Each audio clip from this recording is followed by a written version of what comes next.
Welcome back to page 121. Today we're going to take a look at a section out of the Traveler Companion 2024 update from Mongoose. We're going to look at gas giant refueling, wilderness refueling in Traveler.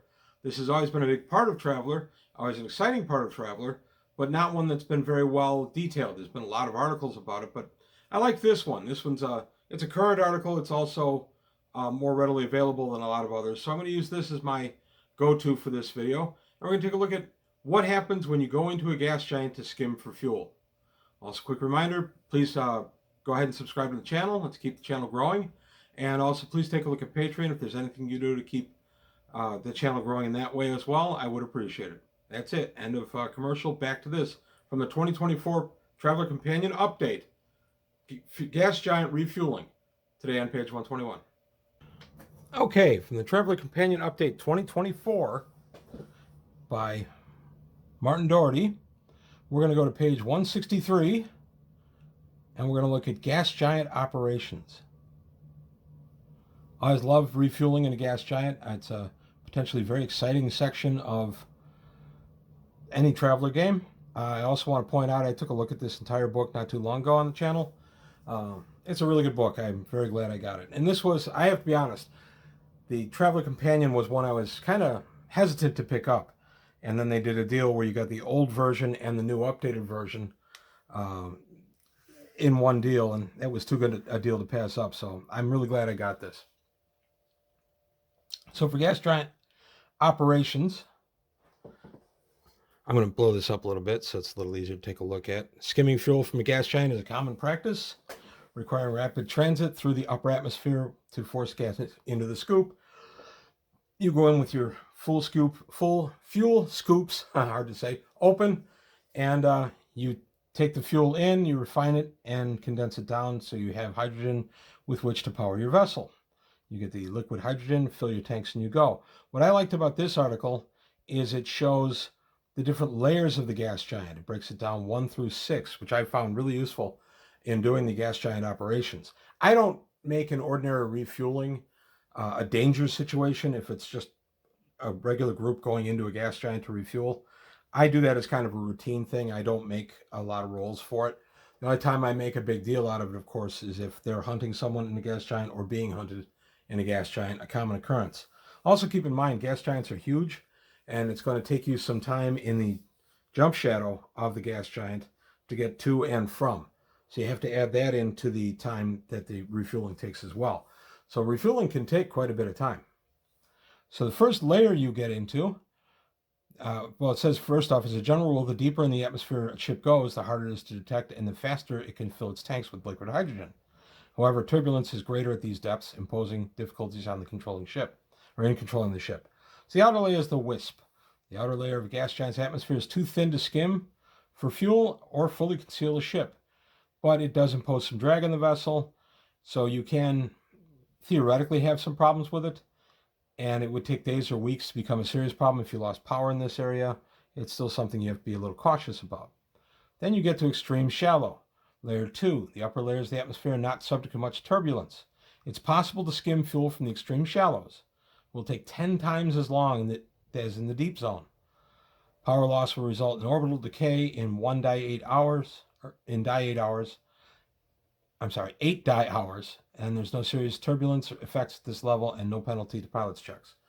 So again, if you want to do a story where your ship loses power, the players have to scramble to repair it, they would have 8 die hours to do it. So minimum of 8, maximum of 48. The shallows are reasonably safe to operate in and allow skimming for fuel at half the normal rate. Orbital decay will occur in 2 die hours if power is lost. All pilot checks are made with a DM-1 in the shallows. So shallows is where I pretty much have the players spend their time refueling. It's safer. It takes a little bit longer. It's half the time, or I'll let them have the option of going in the shallow or the deep. Very often they will choose the deep, but that's really up to them. The deep is the 4th layer. Fuel skimming and commercial exploitation, such as petrochemical harvesting, is normally done in the deep zone. Skimming is at the normal rate, and conditions tend to be sufficiently turbulent. The pilot checks are made at DM-2. A vessel that loses power in the deeps will start to fall immediately, hitting the top of the extreme deep layer in 2 die minutes. The extreme deep Few vessels venture into the extreme deep. One other note on the deep. This is where I have military vessels go without or to get their fuel unless there's something else going on. So, and because this is the normal time, the deep is the layer that all the fuel rules are written for. So your players can play it safe and refuel in the shallow, but the stuff is written for the deep. For the extreme deep, few vessels venture into extreme deeps other than specially built research craft and warships optimized for hiding in gas giant's atmosphere. Turbulent conditions impose a DM-3 on all pilot checks. A vessel without power in the extreme deeps will be tossed about by incredible winds, suffering 2-die damage every round. It will fall to the top of the depths in 2-die minutes. And the depths. Very few vessels have returned from the depths of any gas giant. Any ship at this depth, other than those specially constructed to survive there, suffers 2-die damage each round, increasing to 6-die if the ship is unstable due to power loss. A vessel will enter the abyssal depths in 2-die minutes if falling without power. All pilot checks are made at DM-4. You do not want to go on down in the depths. And then we have, there's 7 layers. I was saying 6. The abyssal depths. The technology required to build a ship capable of operating the abyssal depths is beyond most starfaring species. Incredible pressures and turbulence inflict 4-die damage per round to any vessel. The pressure is so great at this depth that pools of liquid hydrogen can be encountered near the bottom. Some gas giants have a rocky or metallic core, others simply a high-pressure world ocean of hydrogen. A ship that hits the bottom of a gas giant's atmosphere will be destroyed quickly. All pilot checks are made at DM-5 in the abyssal depths, and sensor systems will not function. So you can have some pretty interesting adventures heading toward the abyssal depths, but the way to end it is have them enter the abyssal depth. That's something I have not done. I've never had a ship crash and die, not a player character ship crash and die in a gas giant. I've had a couple of pirates and 1 or 2 patrol vessels over the years. Additional factors to consider. They are turbulent, one that we usually impose a DM-2 on pilot checks. Particularly violent gas giants are DM-4. And you can actually find out how violent the gas giant is either through sensors or through posted warnings. And then crossing the layers. The layers of gas giants' atmosphere may expand and contract depending on local temperature conditions. So you've got to be very aware of where you are in a gas giant. More commonly, a ship will deliberately cross from one layer to the other to avoid detection or to reach a suitable altitude for fuel skimming. Crossing from one layer to the other, up or down, requires an average 8-up pilot check with the largest negative DM for depth applied. So if it's a DM-1, the lower you're going, you would apply that. Success indicates the ship has successfully crossed to the new layer without much more than a buffeting. In the event of a failure, you have to roll a 10 up to avoid any kind of difficulty. I would let this be more of a gameplay decision than dice, although the dice can sometimes dictate your game. It's really up to the game master. Fuel skimming.